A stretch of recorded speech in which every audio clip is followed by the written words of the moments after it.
Selanjutnya monggo kita ikuti Gus Wafi. Monggo Gus. Sekitar 15 menit. Allahumma sholli ala Muhammad.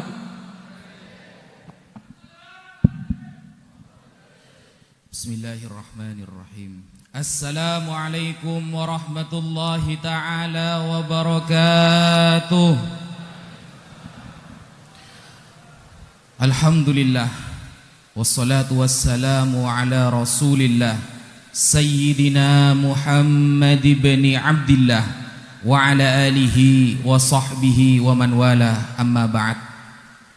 Yang Al-Fakir ta'zimi dan Al-Fakir muliakan seluruh majelis pengasuh, majelis keluarga Pondok Pesantren At-Taubah wa nakhusu bidzikr Kiai Ahmad bin Said bin Armia dan Kiai Hasani dan seluruh majelis keluarga, semoga disehatkan oleh Allah dan semoga kita diberikan berkah dengan barokah beliau-beliau semua. Amin amin Allahumma amin. Tak lupa pula kepada seluruh para habaib yang tidak bisa Al-Fakir sebutkan satu persatu nama beliau tanpa mengurangi rasa hormat Al-Fakir kepada beliau semua, dan seluruh muslimin wal muslimat yang hadir pada acara yang insya Allah penuh dengan barokah ini. Aslinya sahabat, Al-Fakir tidak pantas berbicara di depan karena di belakang Al-Fakir ulama semua. Cuma karena amanah, barusan ingin sedikit Al-Fakir sampaikan pentingnya belajar ilmu tauhid. Perlu diketahui, Al-Fakir berdiskusi dengan orang-orang kafir di Indonesia itu hampir setiap hari, dan mereka semua yang menghujat Rasulullah, terang-terangan menghina Allah, sekarang ada di satu barisan dalam pemilihan presiden. Ketahui, mereka yang suka menghujat Allah, yang suka menghina Rasulullah, mereka sekarang bersatu dalam pilihan presiden. Nomor berapa? Gak tahu, pokoknya bukan nomor satu.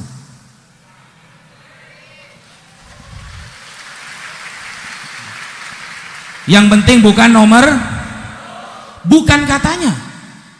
Saya berdiskusi di depan mereka di YouTube. Coba kalau tidak percaya, jenengan ketik ya, Wafi melawan Kristen. Hujatannya Masya Allah. Nabi Muhammad dikatakan pedofil, Allah dikatakan, saya tidak bisa untuk mengucapkan, karena andaikan orang itu di depan saya, akan saya potong lehernya itu. Yang penting mereka semuanya berkumpul, dan kumpulan mereka bukan di nomor satu. Itu yang perlu dicatat. Kalau kemarin ada seorang kiai mengatakan bahwa saya tidak akan satu barisan dengan orang-orang firqah tertentu, maka saya mengatakan saya tidak akan satu barisan. Ingat dulu sahabat Abdullah bin Mas'ud setiap hari Kamis selalu memberikan nasihat kepada murid-murid beliau.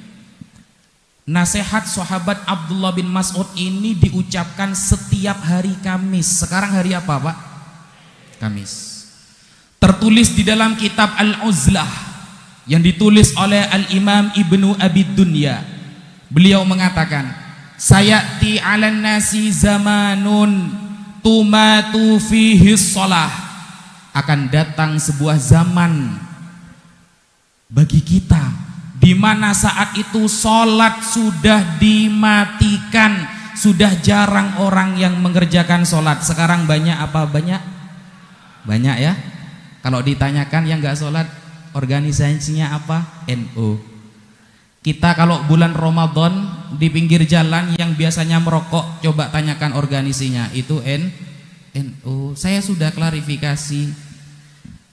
Nah, berarti apa? Kebenaran apa yang disampaikan oleh sahabat Abdullah bin Mas'ud.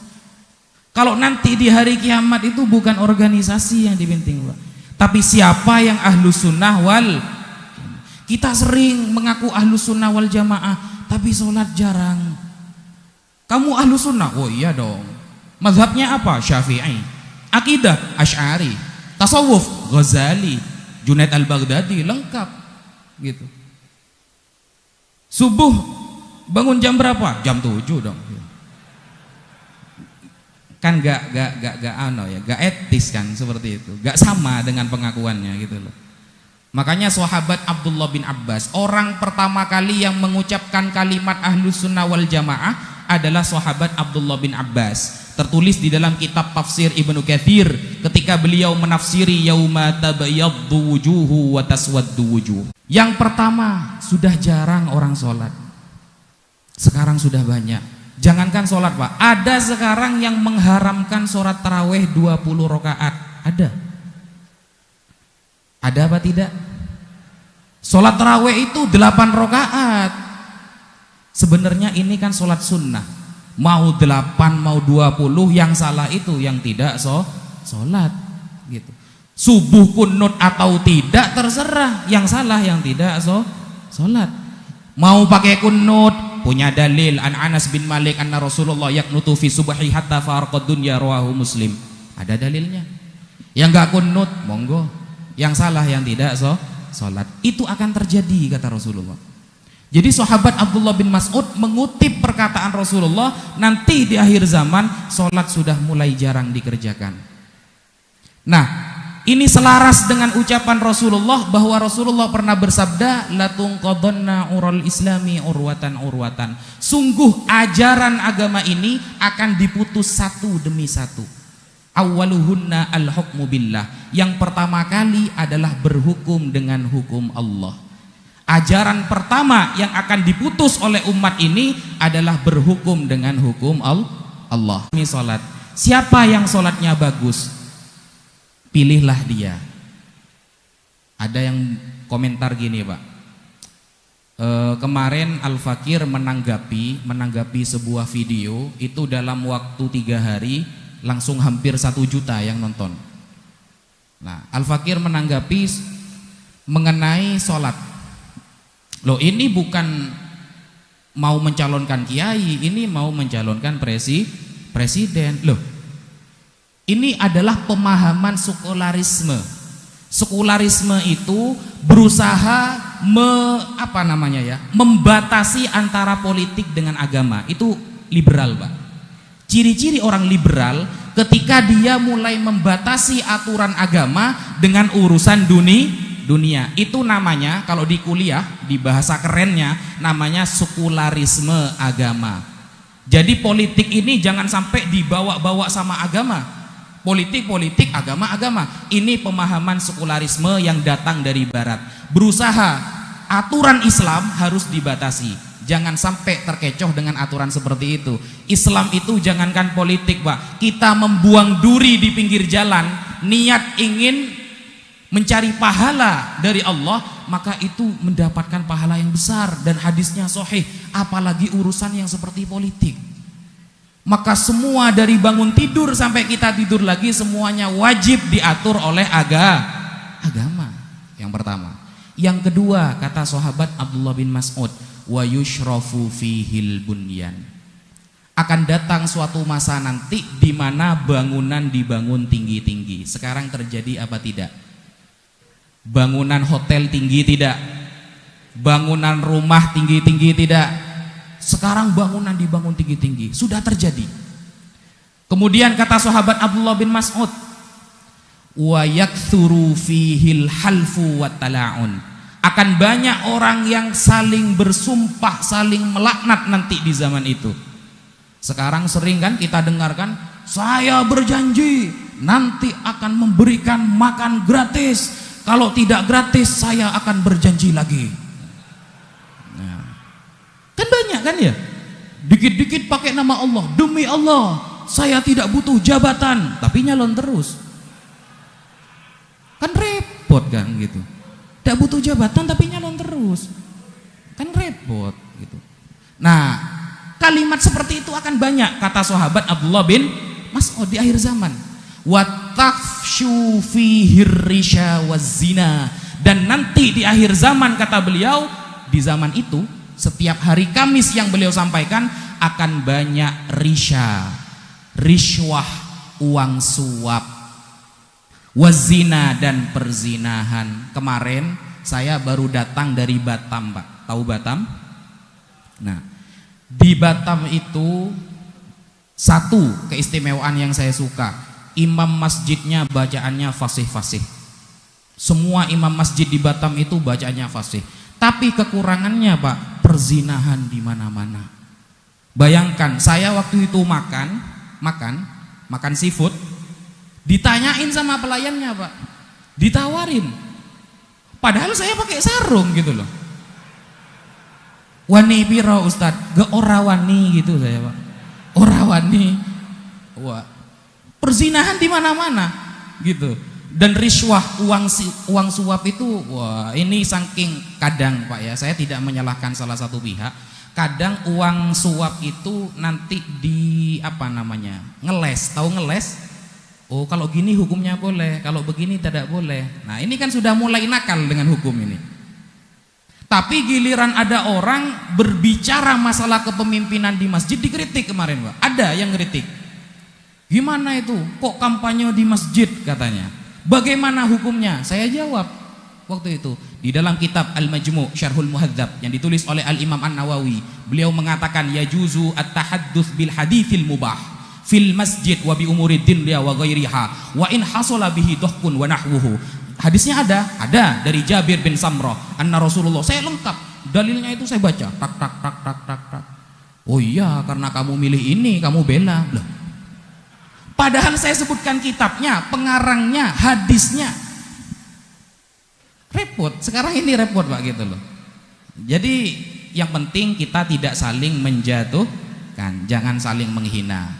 Jangan saling menghina, maksudnya itu menghina sampai kepada pribadi. Kalau kebijakan itu hak demokrasi, boleh. Kemudian kata sahabat Abdullah bin Mas'ud, yang pertama sholat sudah jarang dikerjakan. Ada aliran namanya aliran kejawen Pak. Mereka mengatakan cukup ingat Allah tidak perlu sholat. Pernah dengar? Pernah. Saya langsung bertemu dengan orangnya ketika beli martabak Pak. Ternyata yang jual martabak orang kejawen. Dia bilang ke saya, kamu apa tujuannya sholat Mas? Gitu. Ya tujuannya banyak karena wajib gitu. Kalau saya ini cukup ingat Allah itu saya itu sholat gitu. Wah. Disuruh baca hadis tidak bisa, disuruh baca Quran tidak bisa. Rasulullah itu orang yang paling dekat dengan Allah. Apakah beliau sholat? Sholat. Sahabat itu orang yang paling dekat dengan Allah. Apakah beliau sholat? Sholat. Yang terakhir kata sahabat Abdullah bin Mas'ud, wa tuba'ul akhiratu bid dunya. Dan nanti di zaman itu akhirat akan diperjualbelikan dengan dunia. Kata Habib Hanif barusan, wani piro aku coblos. Mengandalkan kekiaiannya, mengandalkan keustadnya, mengandalkan gelarnya, sehingga menarget para calon pemimpin agar memilih, dan dia memerintahkan, bahkan sampai ada yang mengatakan kalau tidak memilih maka tidak aku akui sebagai santri. Wah, kalau yang dipilih imamun adil gak apa-apa, tapi kalau yang dipilih ini ternyata faqad hadamaddin, merusak agama, maka itu haram, gak boleh. Semuanya ini sekarang terjadi apa tidak Pak? Sholat tidak dikerjakan terjadi. Zina terjadi. Uang suap, oh sekarang mungkin yang hadir ini sudah ada yang nerima, bisa jadi sudah ada yang nerima, cuma ikut tertawa biar gak kelihatan kan begitu ya. Kemudian apa? Saling melaknat, suka bersumpah dusta. Ketika semua ini terjadi, kata sahabat Abdullah bin Mas'ud, fa idza ra'aitum dzalika, kalau kalian melihat ada di zaman itu, fannajatu, selamatkan diri kalian kalau hidup di zaman itu. Kemudian murid-murid sahabat Abdullah bin Mas'ud bertanya, wa kaifa an-najat, bagaimana cara kita menyelamatkan diri kalau kita sudah sampai ke zaman itu wahai Abdullah bin Mas'ud? Kun, kata beliau, kun hilsan min ahlasi baitik wa kuffa yadaka walisanak. Tidak usah keluar rumah kalau tidak penting, dan jaga lisan dan tangan kamu. Itu kata beliau. Kalau bukan untuk silaturahim, gak usah keluar rumah. Kalau bukan untuk belanja, gak usah keluar rumah. Kalau bukan untuk mencari ilmu, tidak usah keluar rumah. Kata beliau, satu-satunya cara menyelamatkan diri kalau kalian sudah sampai di zaman itu adalah kun hilsan min ahlasi baitik. Tidak usah keluar rumah kalau gak penting.